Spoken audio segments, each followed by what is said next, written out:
চুয়াডাঙ্গাবাসী এটা রেকর্ড হচ্ছে, কালকে সারা বাংলাদেশের সব আনাচে কানাচে ছড়িয়ে যাবে। আমি উদ্দেশ্য করছি এখানে 18 কোটি মানুষ আমার সামনে, সবাইকে জানাচ্ছি হাত যেমন খুলে গেছে, কিয়ামতের আগে যেন এই দেশে আর কারো হাত বাঁধা না থাকে। আগামীতে যারা আসবে তারা যেন এভাবে হাত খুলে রাখে, যেন আমরা ন্যায় বিচার করতে পারি।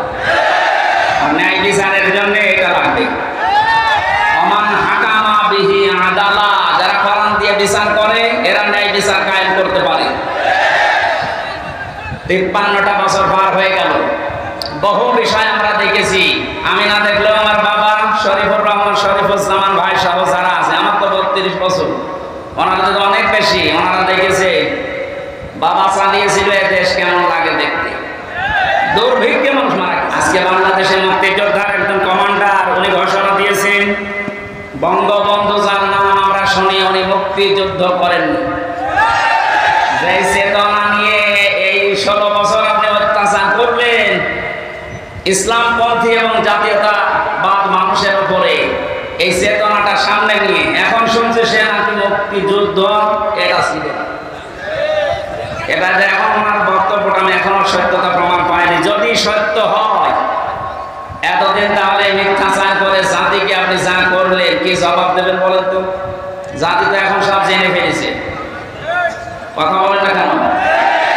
আমাদের এখানে একটা সতর্কের বিষয় আসতেছে, আমি 1 মিনিটের ভেতরে একটা উদাহরণ চেক করেছি, দেখেন বাস্তবের সাথে মিলিয়ে। আসসালামু আলাইকুম ওয়া রাহমাতুল্লাহি ওয়া বারাকাতুহু। আলহামদুলিল্লাহি রাব্বিল মাশরিকাইন ওয়া রাব্বিল মাগরিবাইন আল্লাযী খালাকা কুল্লা শাইইন সাজাইন ওয়া জাবা আলাইনা বিইহসানি বিল ওয়ালিদাইন ওয়া নাশহাদু আন লা ইলাহা ইল্লাল্লাহু ওয়াহদাহু লা শারীকা লাহু ওয়া আশহাদু আন্না মুহাম্মাদান আবদুহু ওয়া রাসূলুহু সাইয়্যিদুল কাওনাইন সাল্লাল্লাহু আলাইহি ওয়া আলা আলিহি ওয়া সাহবিহি ওয়া আতবাবিহি আজমাইন লাইলান ওয়া নাহারান ফিত তারফাইন ফাকাদ ক্বালা আল্লাহু তাআলা ফি কালামিহিল মাজিদ ওয়া বুরহানিহিত তাওহীদ আউযু বিল্লাহি মিনাশ শাইতানির রাজীম বিসমিল্লাহির রাহমানির রাহিম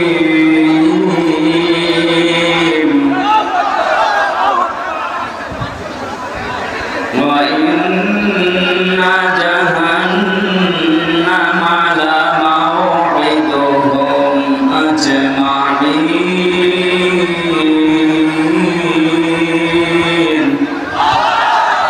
লাহা সাবআতু আবওয়াব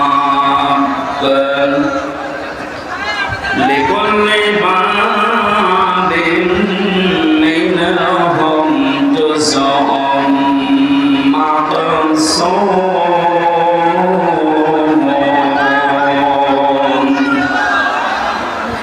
সাদাকা ইয়া রাব্বানা। عن أبي هريرة رضي الله تعالى عنه قال قال النبي صلى الله عليه وسلم يقول سبعة يظلهم الله في ظله يوم لا ظل إلا ظله الإمام العادل إلى آخر الحديث رواه مسلم. وقال تعالى في شأن حبيبي إن الله وملائكته يصلون على النبي يا أيها الذين آمنوا صلوا عليه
বাংলাদেশের ঐতিহ্যবাহী জেলা চুয়াডাঙ্গা সদর থানার অন্তর্গত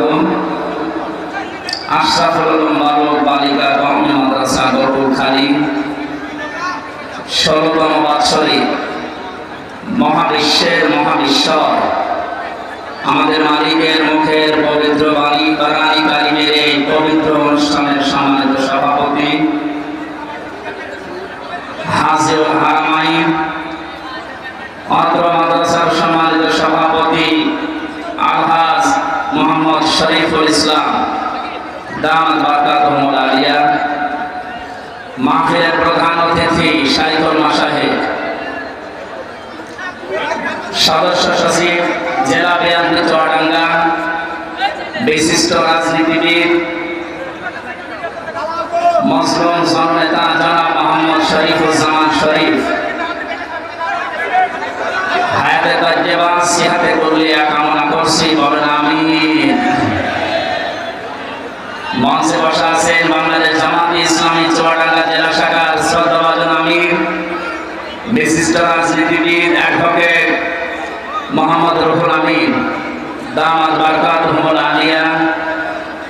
বসা আছে আমার শ্রদ্ধাভাজন পিতা জনাব রিয়াজউদ্দিন, নাম না জানা অন্যান্য ওলামায়ে কেরাম। এতক্ষণ পর্যন্ত যিনি আলোচনা করলেন আপনাদের জেলার সন্তান মাওলানা হুসাইন আহমেদ মাহফুজ, সম্মানিত পরিচালক, মঞ্চে বসা অত্র এলাকার সর্বজন শ্রদ্ধাভাজন ব্যক্তিবর্গ, সামনে বসা মুসলমান ভাইরা, পর্দার আড়ালে সম্মানিতা মা এবং বোনেরা, প্রাণ প্রিয় চুয়াডাঙ্গাবাসী, দল মত জাতি বর্ণ ধর্ম নির্বিশেষে কোরআনের এই অনুষ্ঠানে যারা ইবাদত মনে করে এসেছে, আপনারা স্বীকার করেন তো যে এটা ইবাদত? জবাব দেন।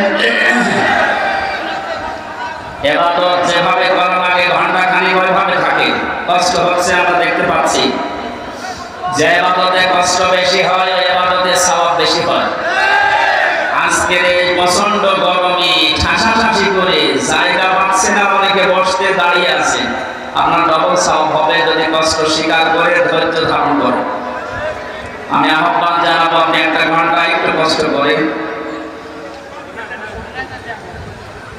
কোরআন শুনতে এসেছে যারা ইবাদত মনে করে, তারা বলছে আলহামদুলিল্লাহ।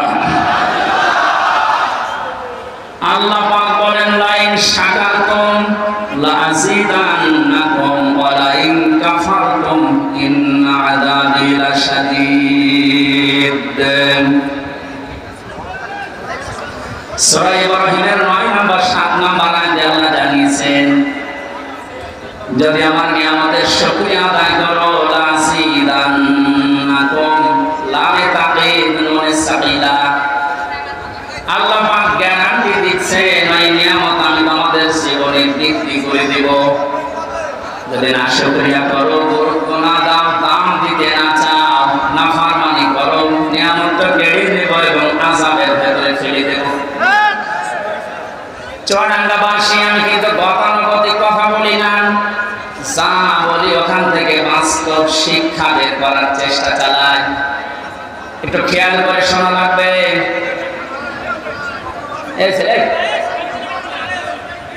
কি সমস্যা কি বলবো না? যেভাবে আছে কষ্ট করে। আরে আমি একটা ঘোষণা দিয়ে দিই, এই চুয়াডাঙ্গা, বিশেষ করে চুয়াডাঙ্গা, মেহেরপুর, কুষ্টিয়া আর ঝিনাইদহ, 4-5টা জেলায় আপনাদের যিনি গরু ঠাকুর ছিল ঢুকতে দিত না।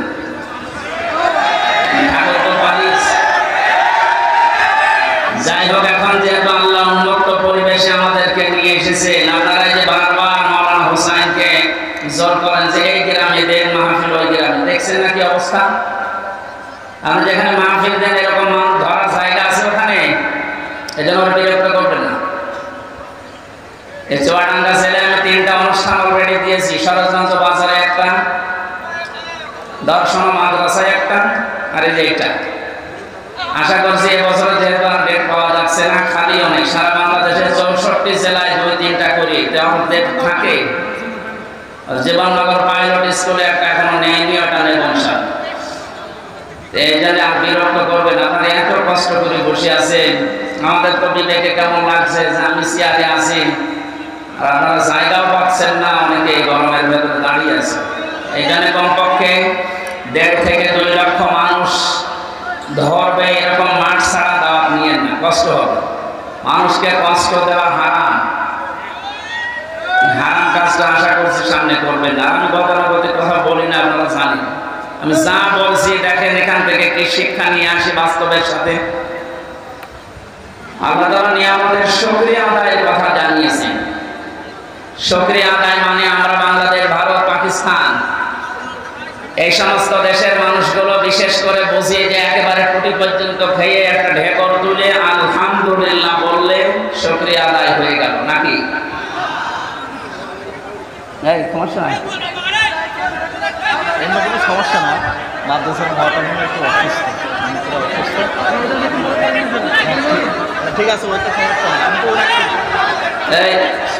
এই গরমে অনেকে অসুস্থ হয়ে গেছে। মাদ্রাসার যিনি আমাকে নিয়ে এসেছেন মহাদামে, উনিও অসুস্থ হয়ে পড়ে গেছে। আপনারা কি শুরু করেছেন? কথা মতো করেন। সব জায়গায় যে দেখি 2 পাশের মানুষগুলো, এদের কারণে আলোচনা করা যায় না।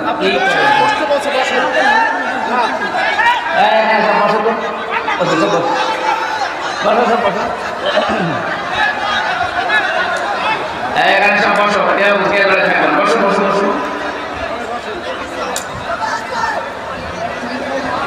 চুয়াডাঙ্গাবাসী, আমরা যেহেতু কোরআন কারীম থেকে কথা বলার জন্য এবং শোনার জন্য এসেছি, আর পৃথিবীতে যারা কোরআন দিয়ে কথা বলে এরাই সত্য কথা বলে। এতদিন আমরা শুনেছি কোরআনের আয়াত পড়তো ঠিক, কিন্তু উল্টা পাল্টা ফতোয়া দিত অনেক। বলতো লাকুম দীনুকুম ওয়ালিয়া দীন, রাওয়াহুল বুখারী। একটা কথা হলো, আপনি আয়াত পড়ছেন কোরআনে আর দলিল দিচ্ছেন বুখারী। কোরআনে কারীম কি ওইরকম নাকি? আল্লাহ পাক এত অথেন্টিক ভাবে এটা রেখেছেন এবং কিয়ামত পর্যন্ত তিনি রাখবেন বলে ঘোষণা দিয়েছেন, ইন্না নাহনু নাযালনা যিকরা ওয়া ইন্না লাহু লাহাফিজুন। আল্লাহ বলেন, অবশ্যই আমার এই কোরআনকে আমি আল্লাহ নিজে নাযিল করেছি, এই জিকির, এবং কিয়ামত পর্যন্ত এই সংরক্ষণের দায়িত্ব আমি আল্লাহ নিজে হাতে তুলে নিয়েছি। নবীজিকে আল্লাহ ধমক দিয়েছেন, ওয়ালাউ তাকাব্বালা আলাইনা বা'দাল আকাওয়িল লাআখাযনা মিনহু বিল ইয়ামিন সুম্মা লাকাতা'না মিনহুল ওয়াতিন। আমার কোরআনের ভেতরে যদি নবী পর্যন্ত কোনো কথা বানিয়ে নিজের নামে চালিয়ে দিত যে এইটাও আল্লাহ জানিয়েছে, কি করতাম জানেন? আমি নবীর ডান হাত চেপে ধরতাম, কণ্ঠ নালী কেটে ফেলে দিতাম। ঠিক আছে না? না ঠিক, আপনারা আলেম না? কিসের আলেম?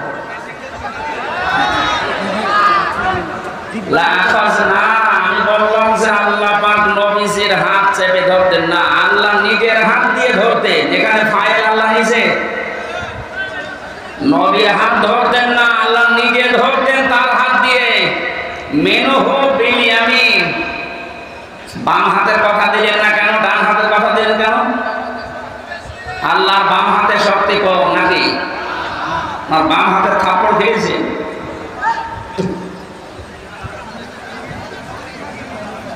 এখানে আল্লাহ যে বিষয়টা দিয়ে বোঝে ভালো আমরা সেই বিষয়ের উদাহরণ কোরআনে সেট করা, ওই সমস্ত বিষয়গুলো বোঝাতে। আমরা যেহেতু ডান হাতের শক্তি বেশি এটাই সচরাচর জানি নাকি? আল্লাহ মিনহু বিশিমাল না দিয়ে মিনহু বিল ইয়ামিন দিয়েছেন। এবং নবীর হাত ধরতাম বলেননি, আমি নিজের হাত দিয়ে নবীকে ধরতাম, তার মানে শর্ত করি। দেখেছেন কত কঠিন কথা দিলেন যে আমি নিজে আমার কুদরতের হাত, যেটা পাওয়ার, এই শক্তিশালী হাত দিয়ে নবীকে চেপে ধরতাম। যে বিষয় দিয়ে কথা বলে আমার কোরআনের ভেতরে যদি বানিয়ে কথা বলতো যে এটাও আল্লাহ জানিয়েছে, আমার জহব্বা কেটে ফেলে দিতাম। যে নবীকে জীবনে কোনোদিন নাম ধরে ডাকলেন না, অসম্মান হবে, তার সম্মান নষ্ট হবে। এই কারণে নাম যেখানে ধরেছেন রিসালাতের ঘোষণা দিয়েছেন, মুহাম্মাদুর রাসূলুল্লাহ। এইরকম পাওয়ারফুল সম্মানিত মানুষকে যদি বলে আপনার জহব্বা কেটে ফেলতাম, তাহলে যারা নাকুম দিন ও কম আলিয়া দিন বলে রহুল বুখারী চালিয়ে দিচ্ছে, এদের কি কেটে ফেলা দরকার বলতো? আপনি কি কথা বোঝেন না আন্দাজে হাসতেছেন? এজন্য অথেন্টিক কিতাব এটা পৃথিবীতে। এই গুরুত্বপূর্ণ বিষয় আজকে শোনার জন্য যারা এসেছি, বিশ্বনবী জানিয়েছেন মান ক্বালা বিহি সাদাকা, যারা কোরআন দিয়ে কথা বলবে তোমাদের সামনে, তারা সত্য কথা বলবে, কিন্তু কথাগুলো কোরআন থেকে হওয়া লাগবে। কথা বুঝতেছেন? আমান হাকামা বিহি আদালা, যারা কোরআন দিয়ে বিচার ফায়সালা করবে, এরা ন্যায় বিচার কায়েম করতে পারবে। এইটা গত 4-5 দিন আগে আমার মামলা যতগুলো ছিল সব খারিজ করে দিয়েছে, আমার কোনো দোষ পাই। আমি সহ মুফতি হারুন ইসলাম, মাহমুদুল হাসান ভাই এবং ওসামা ভাই সহ যারা আমরা ছিলাম মামলায়, সবগুলো আদালত দেখে বলছে কি দেখে বিচার করব, কোনো মাল নেই। আমার বলতে গেলাম আদালত প্রাঙ্গণে দাঁড়িয়ে যে স্যার মাননীয় আদালত, এই মামলাটা আপনার কাছে 3 বছর ছিল, আপনি 3টি বছরে কতবার মামলা পেয়েছেন, দিতে পারেননি। আজকে যে একেবারে বললেন কোনো মাল নেই, এতদিন কি মাল ছিল? বলতো যে আমার হাত বাঁধা ছিল, কি ছিল? আজকে যখন হাত ওনার খুলেছে, শুধু এই বিচারপতির না, সারা বাংলাদেশের হাত আমরা এভাবে খুলে দিতে চাই। বৈষম্য বিরোধী ছাত্র আন্দোলনে যারা যোগ দিয়েছিল, যারা আন্দোলন করেছিল, তাদের যে 9টা দফা ছিল, তার 1 নম্বরে কারো হাত বাঁধা থাকবে না। এই বাংলাদেশে আমরা দেখেছি শুধু একজনের হাত খোলা ছিল, বাকি সবার হাত বাঁধা। এমনকি কাকু বৈদ্যুৎ হাত বাঁধা। আমার বাবা গিয়েছিল স্বরাষ্ট্র মন্ত্রণালয়ের কাছে, বলেন না আমার হাত বাঁধা, তোর চেয়ারে বসা করতে। হ্যাঁ, একটা স্বরাষ্ট্র মন্ত্রী এসে যদি বলে আমার হাত বাঁধা, হাত খোলা আছে কার? এই 3 বছরে জেল খাটার পরে আমি দেখেছি হাত একজনেরই খোলা ছিল। সে যাই হোক, আমরা চাই ওনার মতো হাত এই দেশে 1628 জন মানুষ এই চেয়ারে বসে আছে। 1628 জন যে চেয়ারে বসে আছে, সব হাত আমরা খোলা রাখতে চাই। আবু সাইদ যেভাবে হাত খোলা ছিল, সবার হাত এভাবে খোলা রাখতে চাই। কথা বলেন ঠিক?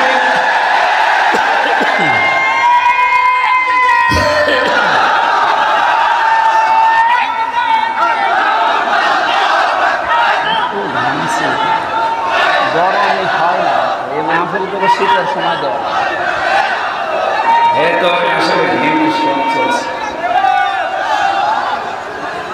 চুয়াডাঙ্গাবাসী এটা রেকর্ড হচ্ছে, কালকে সারা বাংলাদেশের সব আনাচে কানাচে ছড়িয়ে যাবে। আমি উদ্দেশ্য করছি এখানে 18 কোটি মানুষ আমার সামনে, সবাইকে জানাচ্ছি হাত যেমন খুলে গেছে, কিয়ামতের আগে যেন এই দেশে আর কারো হাত বাঁধা না থাকে।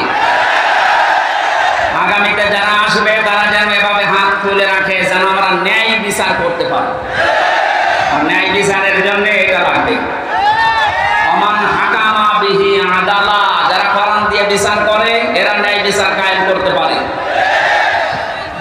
53টা বছর পার হয়ে গেল, বহু বিষয় আমরা দেখেছি। আমি না দেখলেও আমার বাবা শরীফুর রহমান শরীফুজ্জামান ভাই সহ যারা আছে, আমার তো 32 বছর, ওনারা তো অনেক বেশি, ওনারা দেখেছে বাবা চালিয়েছিল এ দেশ কেমন লাগে দেখতে, দুর্ভিক্ষে মানুষ মারা গেছে। আজকে বাংলাদেশের মুক্তিযোদ্ধার একজন কমান্ডার উনি ঘোষণা দিয়েছেন, বঙ্গবন্ধু যার নাম আমরা শুনি উনি মুক্তিযুদ্ধ করেননি। যে চেতনা নিয়ে এই 16 বছর আপনি অত্যাচার করলেন ইসলামপন্থী এবং জাতীয়তাবাদ মানুষের উপরে, এই চেতনাটা সামনে নিয়ে এখন শুনছে সে নাকি মুক্তিযুদ্ধ এটা ছিল। এটা যে এখন ওনার বক্তব্যটা আমি এখনো সত্যতা প্রমাণ পাইনি। যদি সত্য হয় এতদিন তাহলে মিথ্যাচার করে জাতিকে আপনি যা করলেন কি জবাব দেবেন বলেন তো? জাতি তো এখন সব জেনে ফেলেছে, কথা বলেন না কেন? আমাদের এখানে একটা সতর্কের বিষয় আসতেছে। আমি 1 মিনিটের ভেতরে একটা উদাহরণ চেক করেছি, দেখেন বাস্তবের সাথে মিলিয়ে। একটা হোস্টেলে 100 জন ছাত্র থাকে, ওরা সকালবেলা মেনু খিচুড়ি ভাত কি খিচুড়ি দেওয়া হয়। 20 জন চাচ্ছে যে খিচুড়ি থাক, আর 80 জন বলছে না আমরা খিচুড়ি চাই না। কেউ বলছে আমরা কলা পাউরুটি চাই, কেউ রোল চাই, কেউ চিড়া মুড়ি চাই, এই সমস্ত বিভিন্ন আইটেম দিয়েছে। হলের যিনি সুপার আছে উনি বলছে এভাবে তো হবে না, আমি ভোট দিলাম, দায়িত্ব দিয়ে দিলাম যে যেটা বেশি চাবে, যদি সংখ্যায় ওইটা বেশি হয় তাহলে আমি ওইটা পাস করে দেব। এখন 20 জন তো খিচুড়ি আছে, তারা তো আর নরম চড়ন নেই, আগে যা চালিয়ে আসছে 20 জন ওইটাই আছে, বাকি এখনো আছে 80 জন। ভোট দেওয়ার পরে দেখা গেল রোল যারা চায় তারা 18 জন, কলা পাউরুটি যারা চায় তারা 15 জন, যারা চিড়া মুড়ি চায় তারা 12 জন। এভাবে সিস্টেম করতে করতে শেষ পর্যন্ত পাস হয়ে গেল ওই খিচুড়ি। কথা বুঝতেছেন? জালেম এবং জালেমদের দোষর এই বাংলাদেশে খুব বেশি হলো 20 জন। আমরা যারা দেশে শান্তি আসলে চাই তারা কিন্তু 80 জন। এখন যে সময় এসেছে ছোটখাটো কোনো বিষয় নিয়ে এসেছেই হোক ওই 20 জন বাদ দিয়ে কেউ যেন মত পার্থক্য না করে। এখন যা করবেন 15 জন হবেন, 18 জন হবেন, 12 জন হবেন, ওই 20 কিন্তু আগে যা ছিল আবার চলে আসবে। মনে করছেন বসে আছে? ডক্টর ইউনূস এই জন্য ঘোষণা দিয়েছে ওখানে বসে কথা বলবেন না, চুপ করে থাকে। মামলা তো 100টা, কিসের 100? 1000-এর উপরে মামলা হওয়া দরকার। আমি কিছু না করে যদি আমার বাবাকে বলেছিল 50টা মামলা দেব, তাহলে ওরা কাজ করে তো 1000-এর উপরে মামলা খাওয়া দরকার না? এই জন্য আমাদের এই উদাহরণ থেকে শিক্ষা হচ্ছে আমরা এখন ছোটখাটো কোনো বিষয় নিয়ে মনোমালিন্য মত পার্থক্য করলে কিন্তু জালেমরা উৎপত্তি আছে, ওরা এখনো সব জায়গা থেকে পাল্টায়নি। সংস্কার যখন আরম্ভ হয়েছে, যারা দায়িত্বে আছেন প্রধান উপদেষ্টা সহ যে কয়জন মানুষ আছেন খুব তাড়াতাড়ি ইমিডিয়েটলি এই মুহূর্তে 1628টা চেয়ার আমরা পরিবর্তন চাই। সব জালেমদের দোষ। কথা বলেন, এই যে চোপ্প মিয়া, এই চোপ্প থেকে শুরু করে যে কয়টা ছিল জালেমদের দোষর, এই 1628টা চেয়ারের এই মুহূর্তে সকাল হতে হতে যেন শুনিতে পাল্টিয়ে গেছে। 1000-এর উপরে মানুষ জীবন দিয়ে গেল এটার জন্য। কারণ এই বৈষম্যের কারণে আজ হাজার হাজার মানুষ জুলুমের শিকার হয়ে মানবতার জীবনযাপন করেছে। অনেকে বলছে আমরা মাফ করে দিলাম, তাদের ব্যক্তিগত বিষয়, কিন্তু সামগ্রিকভাবে কোনো মানুষ যদি ভিকটিম, আমরা যারা আমার মতো 3টা বছর আপনি কোন কারণে আমাকে রাখলেন, আমি যেহেতু বেকসুর খালাস পেয়ে গেছি, আদালত প্রমাণ করেছে যে আমার কোনো দোষ নেই। কথা বলেন না কেন? তাহলে একেবারে উপর থেকে শুরু করে যেই লোকটা আমার মামলার আয়ু যারা এর সাথে জড়িত, আমার মামলা যদি বাঁধিয়ে হুজুর হতো, ওরে যত টাকা লাগে আমি দিয়ে 2 দিন পরে বের হয়ে আসতাম। কিন্তু মামলার বাদী তো একেবারে সরাসরি হাসিনা। মাওলানা মামুনুল হক এবং আমির হামজা, এই 2টা নাম শুনলে বলতো ফাইল উল্টিয়ে রাখ পরে। কি করেছি আমরা? এত জেলের ভেতরে আপনি যদি রাখবেন তো স্বাভাবিকভাবে রাখেন, ফাঁসির কন্ডেম ছেলে আমার রেখে দিয়েছে। আমরা 11 ঘন্টা টাঙিয়ে টাঙিয়ে রেখেছিলাম, এগুলো বাড়িতে বলে নাই, আমার বাবা গ্রাম্য মানুষ কষ্ট পাবে, কাঁদবে, এই জন্য কিচ্ছু জানি না যে বিষয়ে পেছনে হাত বেঁধে তাও সে যে জিনিস দিয়ে বাঁধে যে ইনি তো ভুক্তভোগী, পেছনে ওনাদের সামনে বাঁধে, ওনাদের বড় নেতা, আমাদের বেঁধেছিল পেছনে, সব হাত কেটে যায়, পায়ে দেয় ডান্ডা বেড়ি, চক কালো কাপড় দিয়ে বেঁধে মাজায় দড়ি দিয়ে টাঙিয়ে রেখেছিল 11 ঘন্টা, মনে হচ্ছে গরু টাঙিয়ে রেখেছে। আপনি কোন কারণে এটা করলেন? এটা যদি 1 দিন 2 দিন 5 দিন 10 দিন হতো, রিমান্ডের ওই 10 দিন ভেঙে দিতাম, মাটির নিচে নিয়ে গেলে কোন কারণ? আয়না ঘর শুধু আপনারা নাম শোনেন, আমি তো নিচে পরীক্ষিত দেখেছি। এরপরও অনেকে সাফাই গায়ে সব কি করেছে, যখন পালিয়ে যাওয়া লাগলো, কি করেছে আপনি কেন আসেন, আপনাকে দেখাচ্ছি। তারা বলেছে কি করেছে, আমার মনে হয় তাদেরকে আয়না ঘরে 7 দিন রাখা দরকার। দেখ কি করেছে, এখনো টের পাও না। একটু শোনেন, নবীদের হাদিস হচ্ছে কেউ যদি জেনে শুনে জালেমকে সহযোগিতা করে, সাহায্য করে, সাপোর্ট দেয়, সে নবীর উম্মত থেকে বের হয়ে যায়। এখনো পর্যন্ত আয়না ঘর দেখার পরও যদি কেউ জালেমের সাপোর্ট দেয়, সাফাই গায়, ও নবীর উম্মত আছে। আবার বলছে ভিডিও কলে, আপা ঘাবড়াবেন না, আপনি ঘাবড়ালে আমরা নরম হয়ে যায়। কত বড় শয়তান, ওরে ধরে এত পিটানো পিটিয়েছে। এখন অনেকেই বলছে না, আর কার আশায় থাকবো, যে ঘাবড়ানোর কথা সেই ঘাবড়িয়ে গেছে। আমার যতটুকু বাস্তবতা আমি দেখেছি, এদেশের 18 কোটি মানুষ যদি আপনাকে মাফ করে দেয়, ব্যারিস্টার আরমানের বউ আপনাকে মাফ করবে, আমার ওই ছোট মেয়েটাও আপনাকে মাফ করবে। 3টা বছর আমার থেকে 1 বছর রেখে গিয়েছিলাম, এখন 4 বছর। কেন এই কষ্ট দিলেন আপনি? যদি ব্যক্তিগতভাবে আপনার উপর রাগ থাকতো আমি মাফ করে দিতাম। আপনি তো আল্লাহর টার্গেট। জালেম যারা, এরা টার্গেট হামজার শরীফে কার? চুয়াডাঙ্গাবাসী ভালো করে শোনেন, এই জেলায় যারা জালেম ছিল ওরা কিন্তু শরীফের টার্গেট না, ওরা রুহুল আমিনের টার্গেট না, ওরা সরাসরি টার্গেট আল্লাহ। শব্দটা শুনতে ছোট মনে হচ্ছে। সূরা শুরা 42 নম্বর আয়াত, 25 নম্বর পারা 6 নম্বর পৃষ্ঠা 13 নম্বর লাইনে আছে। এটা ইবনে কাসিরে পাবেন। আল্লাহ পাক বলেন, ইন্নামাস সাবিলু আলাল্লাযিনা ইয়াযলিমুনান নাস, ইলা আখিরি আয়াত। রব্বুল আলামিন বলেন, অবশ্যই আমি আল্লাহ মামলা দায়ের করব, কেস করব তাদের বিরুদ্ধে যারা মানুষ হয়ে মানুষের উপরে জুলুম করেছে।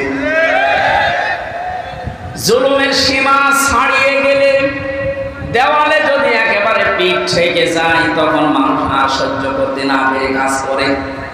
যেটা বাস্তবতা আমার কুষ্টিয়ায় হানিফের বাড়ি ভাঙা দেখে আমি দেখেছি। একটা মানুষের উপরে কত বড় রাগ হলে বাড়ি পর্যন্ত খুলি নিয়ে চলে যাচ্ছে। আর একজনকে দেখলাম ঝিনাইদহে উলঙ্গ করে পিটিয়ে মেরে টাঙিয়ে রেখেছে। হিরো হিরো, এটা শুধু মানুষের শত্রু ছিল না, আল্লাহর শত্রু ছিল। আমি বাস্তবে দেখেছি ঝিনাইদহে যেখানেই কোরআনের অনুষ্ঠান হতো, বসে প্রশাসন দিয়ে বন্ধ করে দিত। আল্লাহ এমন শাস্তি দিয়েছে, পৃথিবীর ইতিহাস হয়ে আছে হিরো। এই জন্য জালেমরা কিন্তু পৃথিবীর মানুষের মামলার আসামি না, এরা আল্লাহর মামলার আসামি। আপনি কি আল্লাহর মামলার আসামি যারা আল্লাহর অভিযোগে অভিযুক্ত, যারা তাদের পক্ষ নিতে পারেন? বলেন পারেন? আমার বিবেকটা কাজে লাগান। নিয়ামতের শুকরিয়া আদায়ের কথা বলছিলাম। কেউ যদি কোনো নিয়ামত পেয়ে শুকরিয়া আদায় করতে চায়, 3টা মাধ্যম আছে। 1 নম্বরে মুখে স্বীকার করা যে হ্যাঁ এটা নিয়ামত। চুয়াডাঙ্গাবাসী নিজের বিবেককে প্রশ্ন করে তো, এই সমস্যা কি?